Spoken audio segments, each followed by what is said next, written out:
Okay, so boom. I know what you're asking.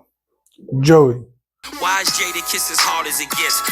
why are you always talking about squatting? Every post, all the videos, the first thing you talk about is squatting. Why?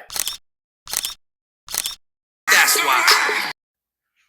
I'm here to tell you. So first things first, squatting is a natural movement pattern. We all squat when we sit down, stand up, at your office, at home when you get on the couch, when you get on the train, when you get on the bus, getting in your car. Squatting is something we all do. You're also picking up objects, so you're supposed to be using your legs. Yeah, some of it is like a deadlift pattern, but some things you squat to pick, a lot of things you squat to pick up or should be squatting to pick up. Hip mobility is a big thing. Squatting is going to help you uh, be more mobile in your hips, get better positioning so you can do more things in life, so you can move better in life, so you can have a better quality of life. Strong legs equal a longer life because most elderly people end up dying from falling and breaking their hip. They develop osteoporosis, things like that.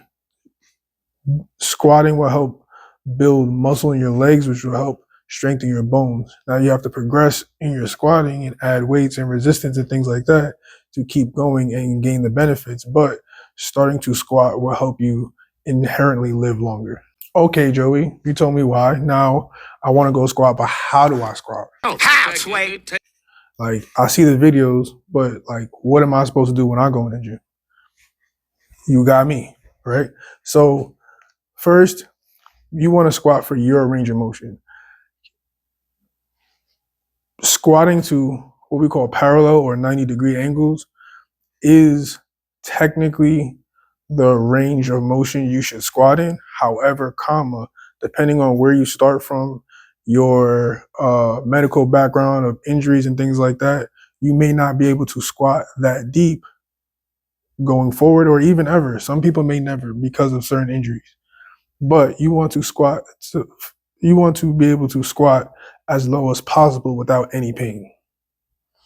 If you can progress from there with different mobility movements, resistance, training, then that's great and try to do that.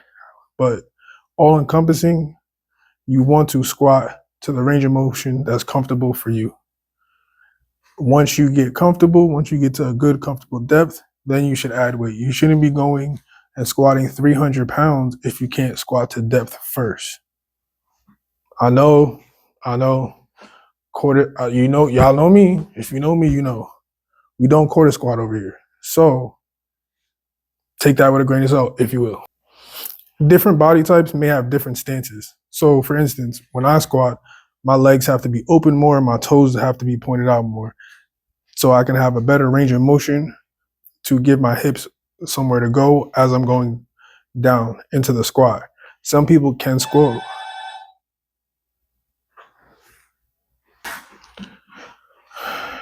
New York City shit. Some people can squat in a narrow stance. Some people can squat narrow toes out. You have to find what's comfortable for you and your body type, depending on your weight, depending on your height, depending on your limb length, depending on any previous injuries or fitness history. It's not one size fits all. So that's why it's best to try to find a trainer in a local gym, or you can contact us at Gotta Love It Fitness and we'll find somebody that can do online or in-person training with you. And if you're starting out, you can't get a trainer, times are hard, the economy we live in right now is insane, start with a chair. Practice standing up and sitting down in a chair. My mom is such and such years old. I know she would never want me to reveal her age, but she is obviously older than me. And I had her do that for a little bit. And she told me, even just sitting down, standing up, she felt it. It was beneficial. She felt the results of it. So just start there. There's nothing wrong with starting with body weight, with a chair, with the bench at the gym, just until you get comfortable. Now, here's the real question. When should I squat? Or really, how often should I squat? To this day. Again, it depends. The number one rule of fitness that most trainers won't tell you is it depends. It depends on your lifestyle. It depends on where you're starting from. It depends on who you are in terms of how dedicated you are in the gym, how much time during the week you can put in the gym. Some people say they don't have time, but some people actually do not have a lot of time to go to the gym for over an hour or an hour, 5, 6 days a week. So it depends. It depends on how well you recover, how much food you eat, how well you eat your food. There's a bunch of different factors. But to break it all down, if you're squatting, doing leg movements, squat based movements, 1 to 2 times a week, you're golden. As long as you're doing around 2 to 5 sets, pushing it, the rep range really is broad. It's anywhere from 8 to 20, but when you get to the 20 rep range, you shouldn't be going heavy. Your form shouldn't be breaking down. If you're going to 20 reps, it should still look good up until rep 16, 17, and then 18, 19, 20 is where things should start to get crazy at a moderate to light weight. But you can also go 3 to 5 reps if you're going heavy. So the rep range depends on your goals and where you're starting from and what weight you're using. Again, talk to a trainer you're comfortable with, go to your gym, ask for a trainer, or come to GottaLoveItFitness.com and we'll help you out. There's also different variations of squats that you can use to train if you want to train squats more than once a week. You can barbell back squat, you can front squat, you can goblet squat, you can lunge, which isn't a squat, but technically it would be a one-legged squat. You're just not on one leg. That's what Bulgarian split squats are. It's a lunge, but it's a squat. It's like a single leg lunge.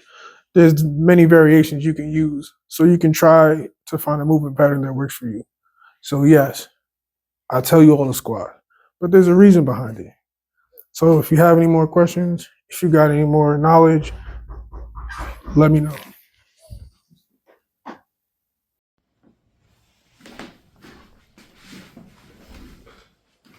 So, not gonna lie, I was gonna edit that out, but I'm not. So, that's crazy.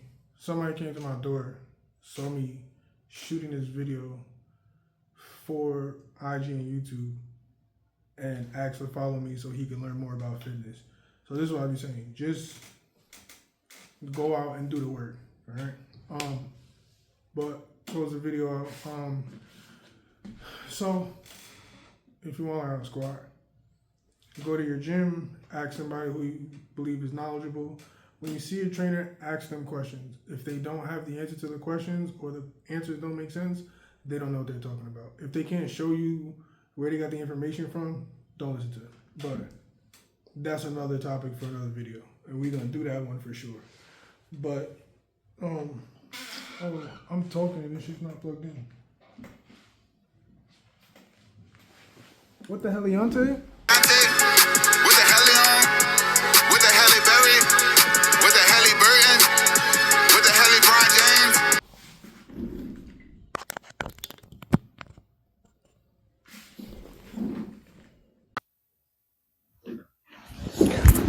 See, this is part of the process. And this is why I started, because you're going to have stuff like this. You're going to have hiccups. And the best way to get through them is to do them. So, yeah, find a gym, find a knowledgeable trainer, tune into somebody's Instagram who is knowledgeable, who has good information, doesn't just tell you a bunch of nonsense. We'll get into that another time. That's a trigger topic for me, so that's why I keep almost going on a tangent. But I'll wrap it up. You can also go to GottaLoveItFitness.com. You can message me on IG, GottaLoveItFitness.